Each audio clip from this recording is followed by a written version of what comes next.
नमस्कार, स्वागत है आप सभी का मुनाफे की मंडी में, जहां हम आपको कमोडिटी मार्केट की तमाम बड़ी खबरें बताते हैं। साथ ही आपके लिए इंट्राडे, पोजिशनल और लॉन्ग टर्म के लिए कॉल्स भी लेकर आते हैं। आज हमारे साथ 4 मेहमान हैं जो आज आपको गाइड करेंगे। हमारे साथ राहुल मेहता हैं, एमडी हैं, सिल्वर एम्पोरियम के लीडिंग कारोबारी हैं चांदी के, और साथ ही हमारे साथ प्रथमेश माल्या हैं एंजल वन से, कुणाल शाह निर्मल वंग से, और साथ ही अंकित कपूर हैं कमोडिटी समाचार सिक्योरिटीज से। आप सभी मेहमानों का बहुत बहुत शुक्रिया, आप लोगों ने वक्त निकाला। चांदी में जबरदस्त रफ्तार है, 1,65,000 के पार चांदी निकल चुकी है। राहुल जी, मार्केट को लेकर क्या साइड से क्या कुछ हुआ है? अचानक से करीब करीब 20,000 की तेजी, 1,50,000 के नीचे पिछले हफ्ते तक चांदी थी, अचानक से ये 20,000 रुपए दांव गए, क्या हुआ है सर? अब जिस हिसाब से चांदी बढ़ी है लास्ट 3 दिन के अंदर 20,000 के आसपास, मुझे लगता है ये इंडस्ट्रियल डिमांड लेते हुए या एक्सपेक्टेड इंडस्ट्रियल डिमांड में अच्छी आगे बढ़ोतरी हुई, उसके हिसाब से चांदी बढ़ी है।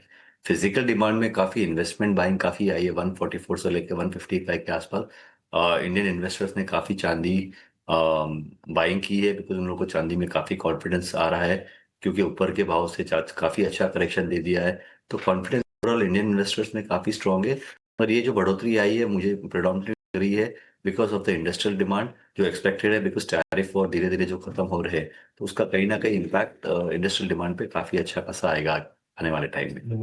सर, 4 नवंबर को चांदी का भाव था 1,45,000 के आसपास, और आज देखिए आज 13 नवंबर है, उसमें हार्डली 5-6 कारोबारी सेशन होगा, 20,000 से ज्यादा दाम गए हैं। 1,65,800 के करीब चांदी ने आज हाई मारा है।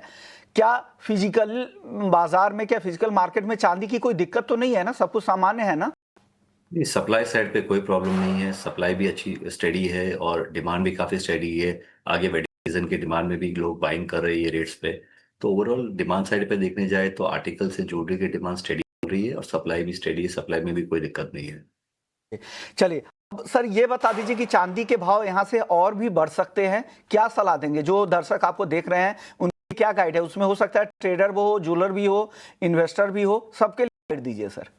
थी चांदी में अच्छा काम करना चाहिए। किसी को भी इन्वेस्टमेंट करना है लॉन्ग टर्म के लिए तो ETF के जरिए इन्वेस्टमेंट करना चाहिए, रेगुलर SIP करना चाहिए। बिकॉज चांदी की जो वॉलेटिलिटी है, आपकी एंट्री एग्जैक्ट टाइम नहीं कर पाओगे। तो अगर लॉन्ग टर्म इन्वेस्टर हो तो SIP के जरिए SIP से चांदी में इन्वेस्टमेंट करना चाहिए। और काफ़ी इलेक्ट्रॉनिक अवेलेबल है जहाँ पे रेगुलर इन्वेस्टमेंट कर सकते हैं। चांदी में ओवरऑल स्ट्रेंथ काफ़ी स्ट्रांग लग रही है। मुझे लगता है कि अगले साल करीब करीब 2.5 लाख के आसपास भाव देख सकते हैं हम लोग दिवाली के आसपास। तो स्ट्रेंथ काफ़ी स्ट्रांग है, मगर स्टैगर्ड वे में बाइंग करना ज़रूरी है, बिकॉज कभी ऐसा नहीं हुआ कि ऊंचे भाव में फंस जाए। उसके लिए SIP एक बहुत अच्छा विकल्प है और SIP की तरह से चांदी में इन्वेस्ट करना चाहिए। अगर आपको चांदी खरीदना है तो SIP के जरिए खरीदे, ज़्यादा बेहतर है। टाइम ना करें, क्योंकि एंट्री एग्जिट ये बहुत ही मुश्किल है, बहुत ही स्किल्ड लोगों का काम है। चांदी में कब निकले, कब एंट्री करे, बेहतर होगा धीरे धीरे स्टैगर्ड मैनर में खरीदे। टाइम ना करे कि इस टाइम में ही मुझे इतना रिटर्न मिल जाएगा। चांदी बहुत वोलेटाइल रहती है, नीचे में भी काफ़ी डीप करेक्शन आए थे, आपने देखा ही था। नवंबर फर्स्ट वीक में 1,45,000, अक्टूबर लास्ट वीक में 1,43,000 भाव थे। वहां से देखिए तो करीब करीब 22-23,000 रुपये अक्टूबर लास्ट से भाव बढ़ चुके हैं। तो बहुत रेंज बहुत बड़ा मिलेगा चांदी का, इसलिए आपको फंसने का डर रहेगा। वेट कीजिए, अदरवाइज आप आराम से SIP करें, धीरे धीरे खरीदे। चांदी एक बेहतरीन एसेट क्लास के पर उसे यूज करें। चलिए, इस बीच इक्विटी मार्केट का अपडेट आपको दे देते हैं कि बैंक निफ्टी नया रिकॉर्ड हाई पे पहुंच चुका है। नया हाई बैंक निफ्टी ने लगाया है और 58,500-600 के करीब निफ्टी बैंक यहां पर पहुंच चुका है। 300 अंकों से ज्यादा की मजबूती यहां पर दिख रही है। एक जबरदस्त तेजी बैंक निफ्टी में। 58,500 हम आज ओपनिंग ट्रेड में बता भी रहे थे कि एक रेजिस्टेंस है, उसको आसानी से निफ्टी बैंक ने पार किया है और एक जबरदस्त तेजी निफ्टी बैंक में। 300 अंकों से ज्यादा की मजबूती बैंक निफ्टी में, एक शानदार रैली कह सकते हैं। और निफ्टी को भी इससे सपोर्ट मिल रहा है। निफ्टी अब मजबूती से 25,975 पे पहुंच चुका है। 26,000 एक साइकोलॉजिकल लेवल है और एक रेजिस्टेंस भी है छोटा सा। अगर इसको पार करता है तो एक्सपर्ट्स यही कहते हैं कि निफ्टी 50 में भी नया हाई लग सकता है। लेकिन अभी फिलहाल बैंक निफ्टी में 320 अंकों की तेजी दिख रही है। एक जबरदस्त रफ्तार यहां पर निफ्टी बैंक में दिख रही है, जोरदार तेजी के साथ कारोबार कर रहा है। तो देख सकते हैं निफ्टी बैंक रिकॉर्ड हाई पर है। लगातार हम आपको बता भी रहे थे कि आज ये रिकॉर्ड बन सकता है। 58,500 एक रेजिस्टेंस का काम कर रहा है, लेकिन बाजार अब उससे ऊपर निकल चुका है मजबूती के साथ। 58,600 के ऊपर का नया हाई आज के सत्र में लगा है। एक जबरदस्त तेजी बाजार में हम आज के सत्र में देख रहे हैं। अब यहाँ पे बढ़ने वाले शेयर की बात करें तो यहाँ पे पीएसयू बैंक से सबसे पहले देखते हैं कि वहां से कहां से भागीदारी आ रही, कौन से ऐसे सरकारी बैंक हैं जो बाजार को सपोर्ट कर रहे हैं। बैंक्स को एसबीआई, कैनरा बैंक ये सपोर्ट कर रहे हैं दिग्गज बैंकों में। इसके अलावा प्राइवेट बैंकों की अगर बात करते हैं तो प्राइवेट बैंकों से भी काफी लीडरशिप आ रही है। आईसीआईसी बैंक सबसे ज्यादा तेज है। इंडसइंड बैंक ये लगातार सपोर्ट कर रहा है। हालांकि एचडीएफसी बैंक से आज सपोर्ट नहीं मिल रहा है, लेकिन आईसीआईसी बैंक, एक्सिस बैंक ये दोनों बैंक ऐसे हैं जहां पे जबरदस्त तेजी है। खास करके आईसीआईसी बैंक से लीडरशिप आ रही है 2% से ज्यादा की तेजी, और इंडसइंड बैंक 3% की तेजी। तो ये सारे बैंक्स हैं जो इस रैली में जम पार्टिसिपेट कर रहे हैं। प्राइवेट बैंक में इंडसइंड बैंक, आईसीआईसी बैंक, और पीएसयू बैंकों में दिग्गज बैंक्स में एसबीआई और कैनरा बैंक से भी सपोर्ट मिला। तो ये कुछ ऐसे बैंक जहां पे सपोर्ट मिल रही है। कुल मिलाकर माहौल अच्छा है और बैंकिंग सेक्टर के लिए जो पूरा माहौल बन रहा है वो काफी पॉजिटिव दिख रहा है। तो एक अच्छी रैली है और कई सारे फैक्टर्स है जो बाजार को सपोर्ट भी कर रहे हैं। एक जो बिहार इलेक्शन के जो पोल आए थे, एग्जिट पोल आए थे, वो काफी पॉजिटिव थे। स्टेबल गवर्नमेंट की संभावनाएं बन रही है, एनडीए की सरकार बनती दिख रही है। कल उसके नतीजे भी आ जाएंगे। यूएस से ट्रेड डील होने की करीब है। जो भी पॉजिटिव कमेंट आए हैं ट्रंप की तरफ से, लग रहा है कि वो डील जल्दी हो जाएगी। ये सारे फैक्टर्स हैं। चलिए वापस से हम कमोडिटी मार्केट की ओर लौटते हैं और गोल्ड सिल्वर की हम बातचीत करते हैं। हमारे साथ राहुल मेहता बने हुए हैं और साथ ही कुणाल शाह भी हैं निर्मल वंग से, और प्रथमेश माल्या हैं और अंकित कपूर भी है। आप सभी मेहमानों का स्वागत है ईटी नाउ स्वदेश पर। सबसे पहले अब बात करते हैं अंकित जी से। अंकित जी, चांदी की चाल को आप कैसे देख रहे हैं? अब चार्ट पर चांदी कैसी दिख रही है? इतनी तेजी अचानक से जो 20,000 की तेजी आई है हफ्ते भर में, इसको कैसे एनालाइज कर रहे हैं? आगे के लिए क्या राय है? ओवरऑल ट्रेंड पॉजिटिव हुआ है। जो बहुत सारे एक्सपेक्टेशन मार्केट के अंदर कि चांदी के अंदर शायद गिरावट आएगी, वो गिरावट बिल्कुल भी देखने को नहीं मिल रही है। और लगातार एक ही चीज बोल रहे हैं कि चांदी के अंदर हमें तेजी देखने को मिलेगी। $55 का एक मेजर रेजिस्टेंस है, उसको बिल्कुल सभी को ध्यान रखना चाहिए। अगर $55 का रेजिस्टेंस क्रॉस करता है तो बहुत जल्दी में $59 से $62 तक के टारगेट देखने को मिलेंगे। और मैं अगर 3 से 4 महीने का व्यू रखूं तो मुझे लगता है कि $65 क्रॉस करता हुआ नजर आएगा। शॉर्ट टर्म में एक करेक्शन देखने को मिल सकता है, लेकिन ये करेक्शन मैक्सिमम अगर देखें तो $52 रहेगा। इससे ज्यादा करेक्शन की उम्मीद नहीं रहेगी। $45 जो नीचे का लो बन चुका है वो तोड़ना अब काफी मुश्किल लग रहा है। कोई भी मंदी का रुझान या बड़ी मंदी का रुझान की अगर बात करें तो $45 के नीचे ही देखने को मिलेगी, लेकिन वो तोड़ना काफी मुश्किल लग रहा है। कोई भी गिरावट मिलती खरीदारी करके चले। शॉर्ट टर्म में अगर बात करें तो आज इंट्राडे में कोई खरीदारी की राय नहीं रहेगी, क्योंकि रेजिस्टेंस लेवल के आसपास चल रहा है। तो $55 का जो लेवल है अगर एक बार क्रॉस हो जाता है तो फिर से 59 से 62 और उसके $65 तक के लिए तैयार रहेंगे। फंडामेंटल्स में कोई भी बदलाव नहीं आए हैं। जो हमको दिवाली के पहले चीजें देखने को मिल रही थी वही सेम चीजें अब आगे कंटिन्यू देखने को मिलेगी, क्योंकि अब कटान भी आने वाली है। तो जब तक ये कटान रहेगी तब तक कोई गिरावट की उम्मीद लेके ना चलें। दी में तेजी का नजरिया बरकरार है, अप ट्रेंड बरकरार है। आपको लग रहा है कि बड़ी तेजी आगे भी दिखेगी? अभी रेजिस्टेंस लेवल के पास है, तो आज तेजी की पोजीशन ना बनाएं, अंकित जी की ये सलाह है। लेकिन जो पोजीशनल नजरिया है आपकी तेजी के आगे, आपको लग रहा है बड़ी तेजी बरकरार रहेगी। कुणाल जी, आपकी राय इस तेजी के बाद क्या है चांदी पर?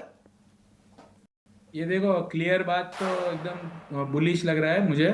और मुझे लग रहा है कि कोई करेक्शन आएगा नहीं। $45 तो बहुत दूर की बात हो, ये $52 भी नहीं जाएगा। सो मुझे लग रहा है यहाँ से एक बहुत अच्छा अपसाइड बनता हुआ दिख रहा है और बाइंग ही करना चाहिए। फर्स्ट टारगेट डॉलर टर्म्स में मेरे हिसाब से $50 का लग रहा है मुझे। बहुत तेजी लग रही है ओवरऑल। ये सब टेक्निकल लेवल का कोई इंपॉर्टेंस नहीं है। जो डेटा सेंटर यूएस में जो डेटा सेंटर की डिमांड आ रही है उसको छोड़ के जो नई डिमांड आ रही है that is coming from the nuclear power sector. 60,000 ounce of silver is required per nuclear power plant, and that's the reason why US ने इसको क्रिटिकल मिनरल लिस्ट में डाला था। सो मुझे लग रहा है कि जो पेस पे डेटा सेंटर वहां पे फॉर्म हो रहा है, तो ये न्यूक्लियर जो आइडल न्यूक्लियर पावर प्लांट्स है वो स्टार्ट हो रहे हैं और नए पावर प्लांट आ रहे हैं। तो उसके चलते हुए सिल्वर प्रोक्योर करना इनके लिए बहुत नेसेसरी हो जाएगा। सो कोई करेक्शन का देखिए, लेना है तो ले लीजिए। करेक्शन का इंतजार ना करें, चांदी में खरीदारी कर सकते हैं करंट लेवल से भी, ऐसा कुणाल जी को लगता है कि न्यूक्लियर पावर प्लांट जो आइडल पड़े थे वो शुरू हो रहे हैं। साथ ही डेटा सेंटर, न्यू टेक्नोलॉजी से तो लगातार डिमांड है ही, और आर्टिकल में पहले तो यूएस ने डाला ही था इस लिस्ट में, और हमने चाइना में भी देखा कि नेशनल सिक्योरिटी प्लान के तहत चांदी को भी शामिल किया था। आप बताइए प्रतीश जी, चार्ट के हिसाब से आपको चांदी कैसी दिख रही है? वैसे तो कोई अभी मोमेंटम काफी अच्छा है, तो मोमेंटम के साथ में ही जाना प्रेफर करेंगे। और ऊपर 1,65,000, नीचे में 1,61,000, ये जोन में फिलहाल चलेगा। लेकिन डिसम्बर कॉन्ट्रैक्ट अगर आप ट्रेड के पर्सपेक्टिव से बाय करना चाहते हैं तो 1,63,600 पे बाय कीजिए। 1,63,100 का स्टॉप रखिए। ऊपर में टारगेट 1,64,600, 1,66,000 पे बहुत दिखने को मिल सकता है इस काउंटर में। चलिए, तो ये इंट्राडे के लिए कॉल है, वेट करने के लिए आपके लिए सलाह है, नीचे में खरीदारी की सलाह दे रहे हैं प्रथमेश जी। आप बताइए राहुल जी, किस तरह की डिमांड है इस भाव पे? अचानक जो तेजी आई है तो कुछ ग्राहकी कम हुई है कि बरकरार है? लोगों का जो रुझान है, उत्साह है चांदी को लेकर बना हुआ है क्या? ये चांदी का कॉन्फिडेंस ओवरऑल पब्लिक में और इंडियन कम्युनिटी में काफ़ी स्ट्रांग है, तो ये प्राइसेस पे भी बाइंग हो रही है। आगे वेडिंग सीजन है तो वेडिंग सीजन के साथ बाइंग हो रही है। और बहुत अच्छी देखने को मिली है कि कस्टमर वेट नहीं कर रहा है कि चांदी के भाव नीचे गिरेंगे। जब बाइंग करने स्टोर पे आ रहे हैं, बाइंग कर रहे हैं, और इन भाव पे भी स्टोर्स के अंदर कस्टमर्स है and they are buying good quantity. Investment के लिए भी बाइंग कर रहे हैं, पर्सनल यूज के लिए भी बाइंग कर रहे हैं। चलिए, शुक्रिया जी, आपने वक्त निकाला और चांदी के मार्केट पर आपने राय दी, क्योंकि आप लीडिंग प्लेयर हैं, आपको पता है कि इनसाइट्स क्या चल रहे हैं, ग्राउंड को लेकर क्या स्थिति बन रही है। चलिए, अब बात गोल्ड की करते हैं। गोल्ड में भी कुणाल सर बहुत अच्छी तेजी है, यहाँ पर भी उस तरह का ही मोमेंटम बरकरार है या ये स्टेडी परफॉर्मेंस रहेगा गोल्ड की तरफ से?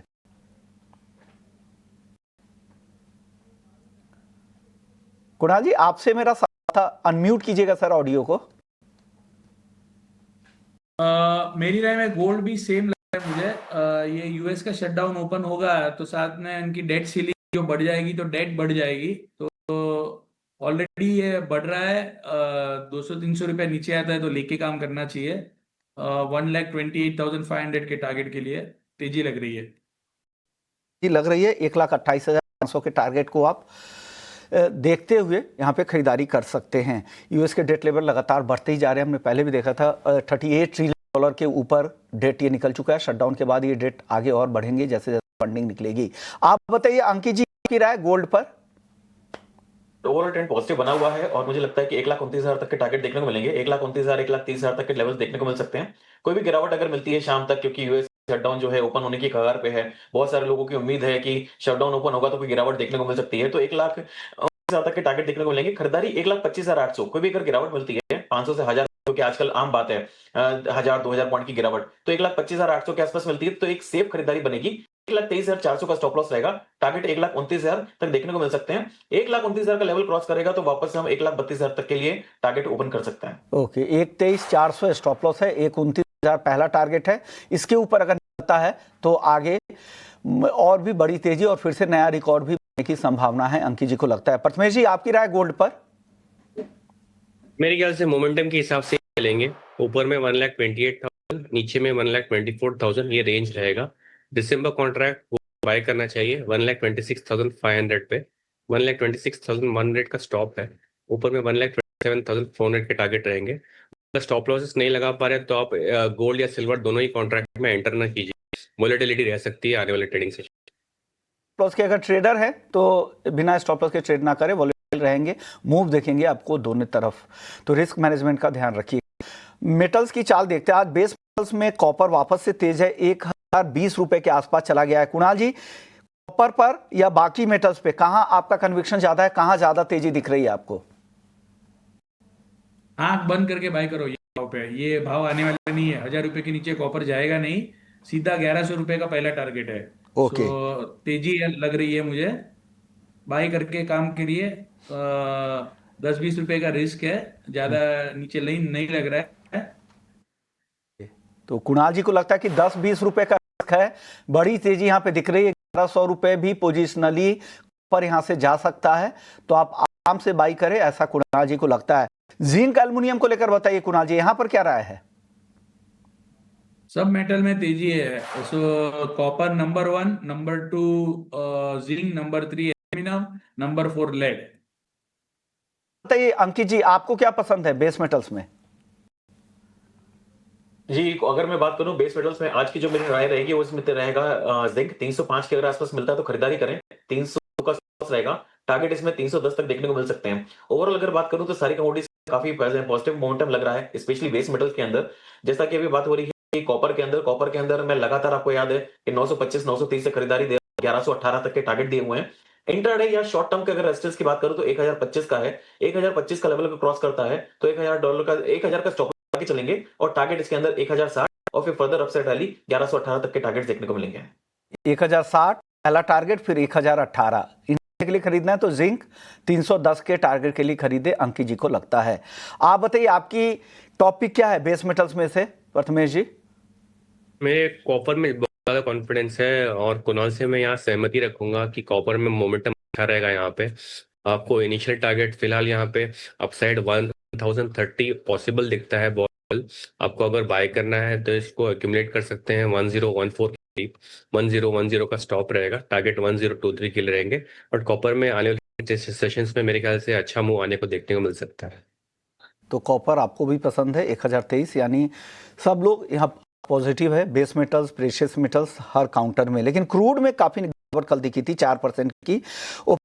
ओपेक को लगता है कि 2026 तक उत्पादन और मांग में एक बैलेंस दिखेगा, और पहले उनको लग रहा था कि सप्लाई कम रहेगी, लेकिन अब लग रहा है कि स्लाइटली ऊपर की तरफ ही रहेगी सप्लाई।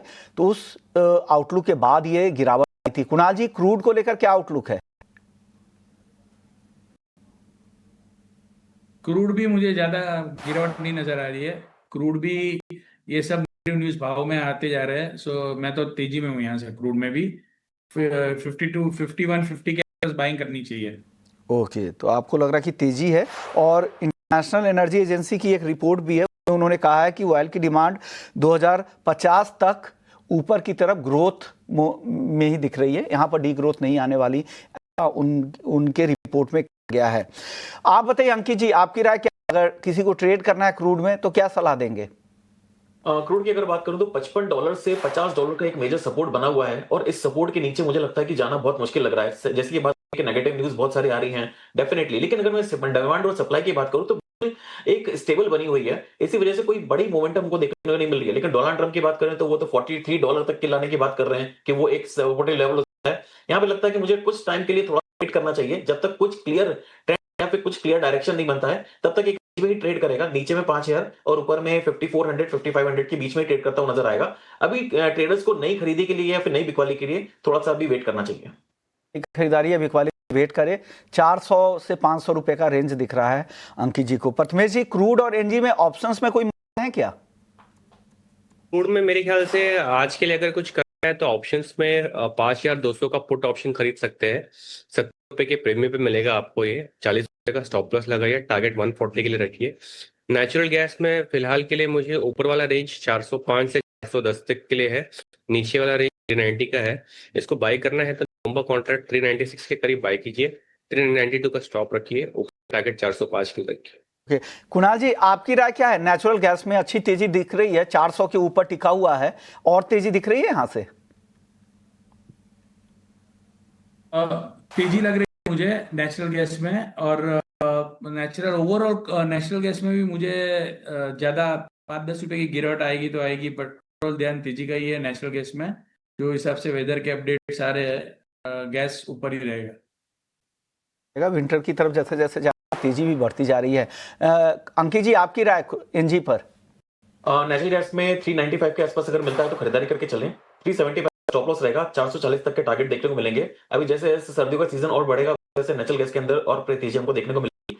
पोजिशनल की बात करें तो हम लगातार एक ही चीज बोल रहे हैं कि 550 तक के टारगेट देखने को मिल सकते हैं by the end of February. 550, यानी यहाँ से करीब करीब 150 रुपए की तेजी आपको दिख रही है। आप सुपर बुलिश नजर आ रहे हैं नेचुरल गैस में। फरवरी तक के वो टारगेट है, फरवरी अंत तक के। चलिए कुछ एग्री मार्केट की चाल भी देख लेते हैं। आज ग्वार में हल्की रिकवरी की कोशिश है, लेकिन लंबे समय से, काफी समय से ये डाउन ट्रेंड में चल रहा है। अंकित जी, ग्वार कैसा दिख रहा है आपको? इतनी गिरावट के बाद कुछ कंफर्ट जोन है बायर्स के लिए? क्या आप सही लेवल आ गया है और अभी गिरावट बची है खरीदारी की? गिरावट की अगर मैं बात करूं तो काफी स्लगिश हो रहा है नीचे के लेवल पे, तो यहाँ पे अभी फ्रेश बिकवाली तो नहीं करनी चाहिए। 4700 के आसपास अगर मिलता है तो खरीदारी करके चल सकते हैं। पोजिशनल स्टॉप लॉस 4500 का लगा के चलेंगे। शॉर्ट टर्म में अगर कोई तेजी मिलती है तो 4800 4900 तक वापस देखने को मिल सकता है, लेकिन अभी बहुत बड़ी तेजी की उम्मीद यहाँ पे लगा के नहीं चलेंगे। है। और स्पाइसेस की चाल अगर आज देखें तो आज मुनाफा वसूली दिख रही है, धनिया जीरा दोनों में। हल्दी हल्की मजबूती दिखा रही है। आपको क्या पसंद है स्पाइसेस काउंटर में अंकित जी? स्पाइसेस काउंटर की अगर बात करूं तो नीचे में एक अगर मैं ट्रेंड देखूं जानने उसका हल्दी का, तो हल्दी काफी एक रेंज में चल रहा है। नीचे में 11,000, ऊपर में 12,500 के रेंज में चल रहा था, लेकिन उसके बाद अब जैसे जैसे तेजी बनी तो 15,000 के आसपास का ट्रेड कर रहा है। जैसे ही जिस दिन ये 15,500 के लेवल को क्रॉस करेगा, मुझे लगता है एक बड़ी तेजी देखने को मिलेगी और आने वाले टाइम में 18,000 से 20,000 तक के भी लेवल्स देखने को मिल सकते हैं। तो हल्दी में कोई बड़ी गिरावट करके ना चले, कोई भी अगर करेक्शंस मिलता है खरीदारी करके चलना बेहतर रहेगा। 12,000 का पोजिशनल स्टॉप लॉस रहेगा। टारगेट हम 18,000 से 20,000 तक देखने को मिल सकते हैं।